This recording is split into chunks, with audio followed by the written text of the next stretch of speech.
Joint Commander, Coast Guard 7th District.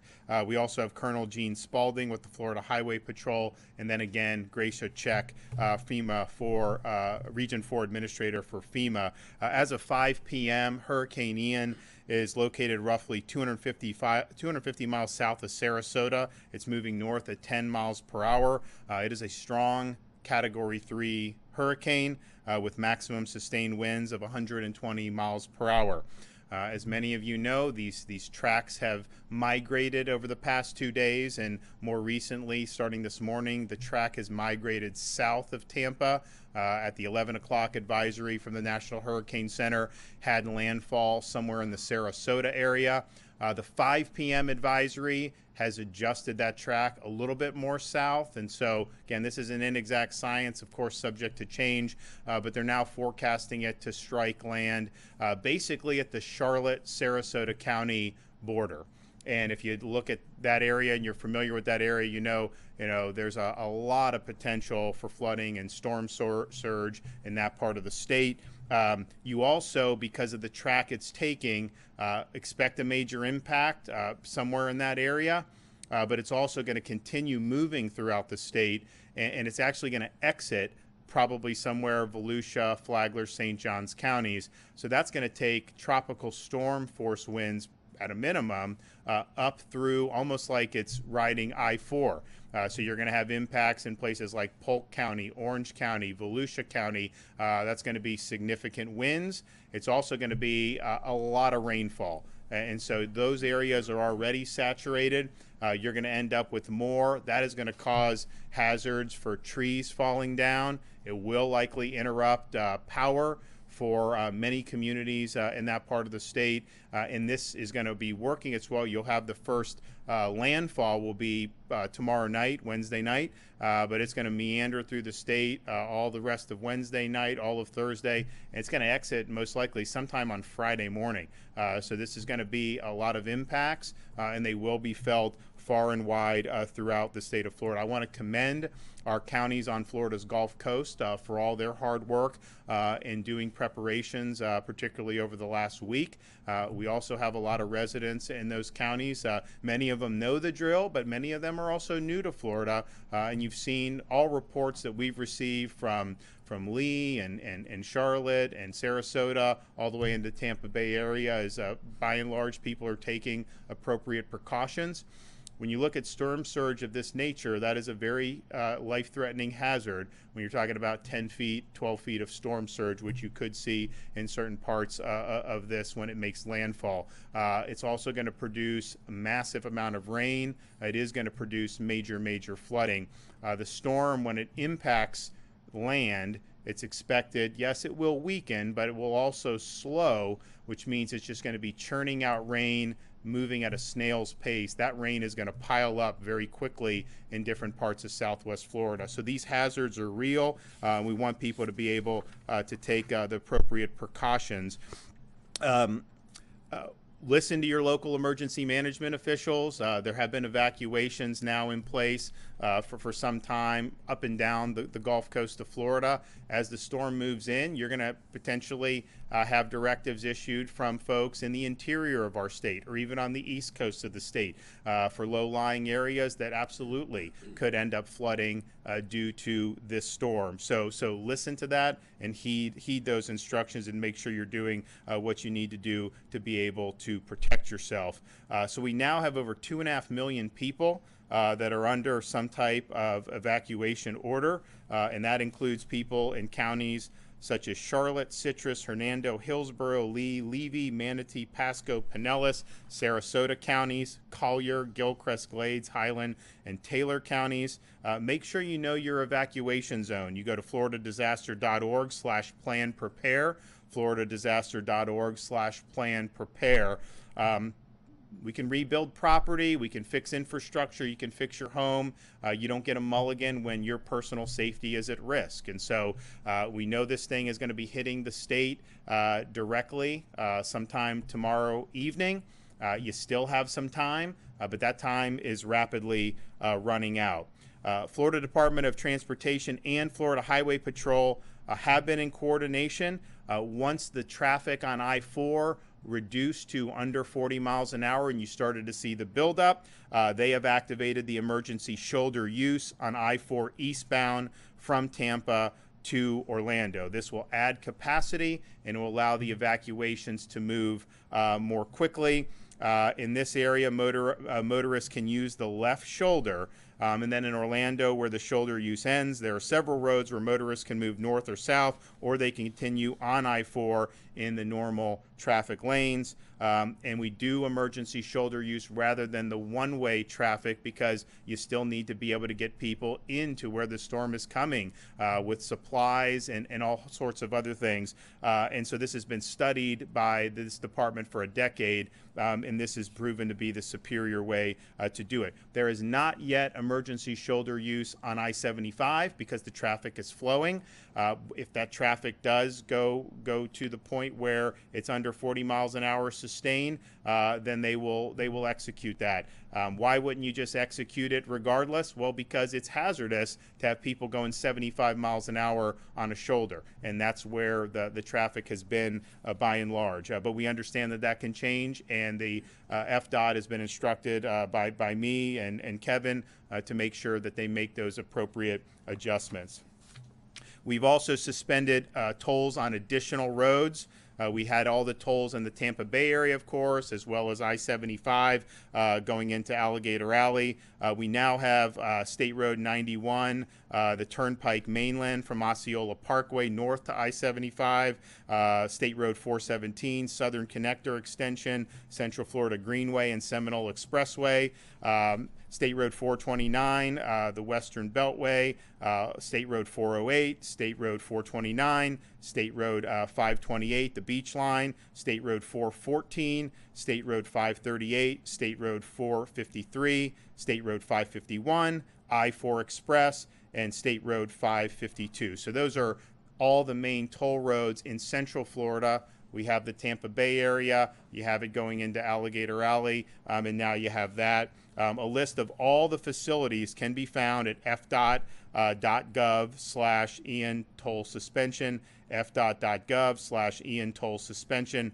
And as we continue to monitor the path, if there are more tolls that need to be suspended, of course, we will do it.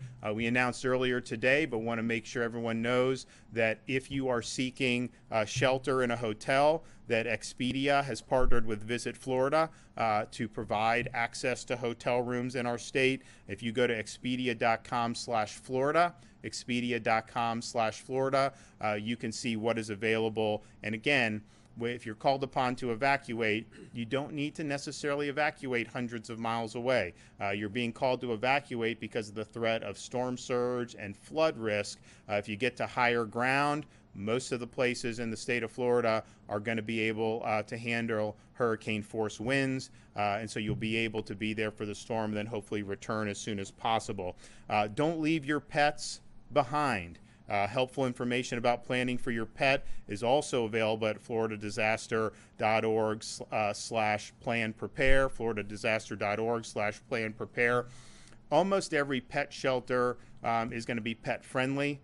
People understand that that's important, and it is important that we're taking care of our pets. So as of 3 p.m., almost 100 shelters, including more than 50 special needs shelters, have been opened, mostly along the Gulf Coast region of the state of Florida. There's more shelters that are constantly being added, and particularly as the track of the storm changes, you're going to see more counties shift into that mode in different parts of Florida. Go to floridadisaster.org/shelters if you want to see the shelter availability, floridadisaster.org/shelters. We now have 56 school districts that have announced school closures. If you want the most up-to-date information on that, go to floridadoe.org/storminfo. We are at over 5,000 with the Florida National Guard. We have 2,000 guardsmen from neighboring states. National Guard has 3 Chinook helicopters staged and ready to respond, and they actually have 6 more en route. We have 5 urban search and rescue teams activated. We have 3 additional teams on standby as needed, and we have FWC, Florida Fish and Wildlife Conservation Commission, has officers placed all around the state in anticipation of heavy rains and flooding. They have high water vehicles as well as shallow draft boats that are available for immediate deployment in a search and rescue situation. We also have aviation assets for FWC that are on standby. Of course, Highway Patrol is surge personnel, and they will continue to do that as needed. And we'll hear from the Admiral, but U.S. Coast Guard has staged 21 rotary wing aircraft, 9 fixed wing aircraft, 4 cutters. They also have shallow draft vessels ready to provide search and rescue assistance in flooded areas should that be necessary. As of today, 100% of operating long-term care facilities do have a generator on site, and we're happy about that. We now have over 30,000 linemen across the various utility companies, both investor-owned and municipal, as well as electrical co-ops, that are staged for powered restoration across the state. And so we anticipate that that will grow. And we also anticipate that the needs for power restoration have grown as the track of the storm has changed. I mean, we were here a couple days ago. They were looking at maybe it skirting the Gulf Coast and ended up impacting someplace in northern Florida. That obviously would be less power impact than having a direct entry into Southwest Florida and then cutting across the state where it's going to impact millions and millions of people. So they all understand that, and the impact area really spans all of their different customer service areas. I mean, you're going to have FPL, Duke, TECO, all of them are going to be impacted by this, and all of them have people that are ready to go. We've gotten at Florida DEM about 730 requests for assistance. Over 600 have been fulfilled. Others are on the way. Some can only be fulfilled once the storm hits, and they will be. As the track of the storm has shifted more south, Kevin Guthrie has shifted more resources to the southwest portion of the state, and so you have folks that are there, medical, shelter, a whole host of different ways to be able to help the folks there. We are bringing in more than 1 million gallons of fuel to support response efforts. We have 10 feeding kitchens staged in the area through our nonprofit partners, and then 15 hospitals and over 100 healthcare facilities have been evacuated across the Gulf Coast. For facilities that are not evacuating, it is our expectation that visitation is not restricted and patients are still able to see their families, but we do appreciate being able to speak with a number of folks with major hospital systems. If you have hospitals in low-lying area, they have a plan. They know this, they could be called upon to do it, and they've executed those plans, and we appreciate that, and we appreciate them working hard to keep these patients safe. Again, if you have any questions about what to do over the next, obviously, if you're on the west coast of Florida, this is something that is much more imminent. You are going to get, as we get into Thursday and Friday, you're going to see impacts all the way to the east coast of Florida. This thing's going to exit the state of Florida and most likely end up getting stronger, riding into the Atlantic, and then probably hitting Georgia, South Carolina, someplace like that. So this thing's the real deal. It is a major, major storm. I want the Admiral to come up and talk about some of the things that they're doing, and also just for me to be able to say we appreciate all the folks in the Coast Guard. Many are Florida residents, many are stationed here, and we appreciate the great job that you guys do. Thank you, Governor. So as the Governor said, I'm Rear Admiral Brendan McPherson. I'm the Senior Operational Commander for the Coast Guard in the Southeast, including the state of Florida. And we are working very closely with our local, state, and federal partners to prepare for this very dangerous, life-threatening storm. Our first #1 priority is search and rescue and saving lives. So in order to do that, we've already dispatched 30 aircraft to the region. One of our largest air stations is right here in Clearwater. And so we've evacuated those aircraft. We've moved them to West Palm Beach. We have aircraft pre-positioned there, Miami, as well as Mobile, Alabama. Those aircraft will be ready to move into the area as soon as the conditions allow them to fly in there safely. I'd like to take this opportunity for anybody that is second guessing. There's still time to evacuate. I would encourage you to do so if you are in one of those evacuation zones. While it sounds like we have a lot of resources, and we do, we really think it's more important that people evacuate, follow the local officials' guidance on that because of the strain it can put on it and the dangers to them and our air crews. In addition to saving lives, the other thing we're really focused on is being ready to reopen the ports as soon as the conditions allow. We have Coast Guard cutters and teams specially trained to be able to do that. standing by. As soon as conditions allow, we'll be working with our partners from the U.S. Army Corps of Engineers, along with NOAA, to conduct surveys, identify any hazards, and then open those waterways so that we can move commodities into the port of Tampa Bay as soon as possible. We recognize that those ports are critical to the safety, security, and the prosperity of the region. In addition to that, we'll also be prepared to respond to any spills or hazardous spills in or along the waterways, and we'll continue to work with our local partners along with EPA to do that. And finally, we will be ready to receive any mission assignments we may receive from the state of Florida through Federal Emergency Management Agency. And lastly, as the governor indicated, the Coast Guard is not only responding to a hurricane, we are impacted by this as well.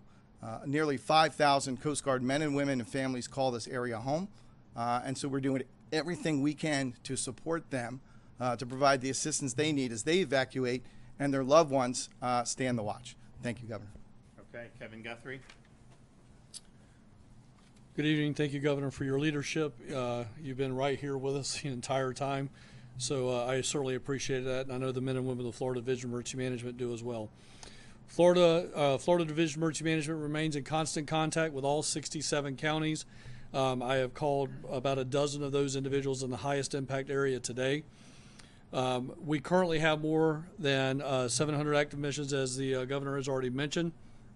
This includes coordination of resources such as trucks of food, water, generators, pumps, and most importantly, staff to staff shelters. We're mobilizing and deploying over 100,000 tarps to protect homes from storm impacts after the disaster. 5 Florida urban search and rescue teams are activated and will be prepared to deploy to impacted areas around the state as response and recovery efforts begin. We have federal USAR teams from Texas, Virginia, Indiana here to help us as well. We also have another team from Ohio that is currently mobilizing. We have state emergency management agencies from around the country that have mobilized. We have about a dozen stretching all the way from Montana and Colorado all the way to the East Coast that have come in to assist us. We're currently coordinating the provision of meals for first responders staged in Orange County. If residents have any questions about resources for Hurricane Ian, I urge them to reach out to their local emergency management agency or public safety office. If they cannot find the information there, they can go to our website at floridadisaster.org/plan-prepare. At this point in time, I urge everyone that is in an evacuation zone, that has been asked to evacuate, the time is now. You must evacuate now. There will be a point in time where you will not be safe to travel the roads. The time to evacuate is now. Get on the road. I want to further emphasize this, and many of you know that I was a local emergency manager before I came here. There will come a point in time when local public safety officials will not be able to respond to your help, your cry for help. They will not be able to do it. And you may be left to fend for yourself. Again, the time to evacuate is now. Governor, I want to thank you for your continued leadership and your partnership. Again, you've been steadfast and right here with us the entire time. Thank you. Yeah, and one of the things I think in terms of the evacuations, of course, you have some areas that are in barrier islands, of course, would be very prone to storm surge. You also have in Southwest Florida, really throughout the state, but certainly in the communities that may get hit with the initial impact of the eye of the storm, you've got a lot of mobile homes, and you have folks, and actually the way those are done, they actually can withstand 100-mile-an-hour winds. In South Florida, I think they have to do up to 110 to be certified, but you're looking at a Category 3 storm that is strengthening. It will become a Category 4 storm, and it may even be a Category 4 storm when it makes impact in what looks to be Southwest Florida. So that is not a risk that you want to take if you are living in some type of mobile home or manufactured housing. And I know a lot of people have left and have sought shelters, but it's my understanding that not everybody has. You still have time to do it. You do not have to evacuate hundreds of miles. Obviously, if you have friends, family, some of that, hotels, that's preferable. But as a last resort, these shelters are open.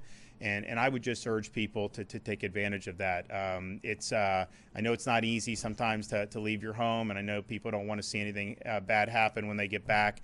But the stakes are high. This is a very powerful storm. It will weaken once it gets onshore, and by the time it moves through the state, it's not going to cut through the whole state as a Cat 4, but it very well may make impact as a Cat 4, and that's really, really serious business. Okay, any questions? Yes, sir. Governor, how would you characterize your conversations with President Biden as Ian approaches? So I have not personally spoken with the president, but FEMA has approved our pre-landfall request. We've had Gracia here really since the weekend. Gracia's been here. She's always around here. And so we feel like we have a good relationship with FEMA. I'm happy to brief the president if he's interested in hearing what we're doing in Florida. My view on all this is you got people's lives at stake, you got their property at stake, and we don't have time for pettiness. We got to work together to make sure we're doing the best job for them. So my phone line is open, and we're happy. But we do appreciate the quick approval of the pre-landfall declaration. Can you clarify the 2.5 or about 2.5 million people that are in hurricane evacuation zones? How many of those are in mandatory evacuation zones, and how many are voluntary? I think they're almost all are mandatory. I would say there's some counties that just don't do mandatory. Their view is we're going to issue this guidance. They urge them to do it, but their view is we're not going to go take people out of their homes or whatnot. So some of that may be a distinction without a difference. It just depends on how the counties apply it. Are you hearing anything about the hotel situation across, interior Florida, where people are leaving the West Coast, heading inland? Is it filling up and backed up at hotels? So we have members from the FRLA that are a part of our ESF 18, which is our business and industry sector, just right here on the floor to give us that information. Right now, they have not come to us and said that there is, no vacancy in essence. So again, I reiterate what the governor has already said. Expedia.com/Florida to start finding hotel rooms. If you're in a situation where you have the means to pay for a hotel, certainly there's still vacancy in the state of Florida for that. If you cannot afford that, then you need to be moving to a shelter, and you need to be doing that now. Yes. FEMA Administrator Chris Wells said today that she acknowledged concerns that Florida, as was said, lacks response to the storm so far, and that there's some folks that are living Give me there. a break. That is nonsense. Stop politicizing, okay? Stop it. We declared a state of emergency when this thing wasn't even formed. We've had people in here, you've had counties doing, they've done a lot of hard work, and honestly, you're trying to attack me, I get, but you're attacking these other people who've worked very hard, and so that's just totally false. I don't think we've ever, certainly since I've been governor, declared a state of emergency this early. We made sure that we were very inclusive with it. We said that there was a lot of uncertainty, and we've worked to make sure the preparations that have been done and all this stuff, you talk to the people at the counties when they've needed something, stuff gets there very quickly because of what Kevin and his team have done. Can we also get you to talk about the historical significance of this storm surge? I mean, we have had hurricanes in the past that have had a lot of water, but are you doing anything differently because of the amount of water and the way it's looking like it could land, as you said, sit in a part of the state for so long? Well, I think that's why you have evacuations that have been ordered in the low-lying areas. And again, that's a county decision, but it's a decision we've supported and we've worked with them on because you do have potential historic storm surge. Now, we were here 24 hours ago. You were looking at maybe 10, 12 feet in the Tampa Bay area. Now that has shifted to where that type of surge may be further down the coast in southwest Florida. You have Tampa still going to get potentially significant storm surge as well. And so that is something at that level is life-threatening. You also have the situation where you could have almost like Hurricane Harvey was in Houston, where it gets onshore and is just slowly moving and meandering, dumping water and water and water, and that's going to pile up, and that's going to cause a lot of problems with flooding. And so, we've been talking about that the whole time. People understand that. That's why the evacuations have not just been the barrier islands, but areas that are susceptible to that type of flooding. And I think if you look at like Charlotte County and some of those areas, you have a potential for major inundation there, and it's not just the people that live on the coast. And so that message, I think, has been delivered by the local emergency managers, and I think they've done a good job. Governor, on power restoration, you had mentioned because the storm is going to be basically sitting over much of the state for 2 days, maybe more. Should people expect to have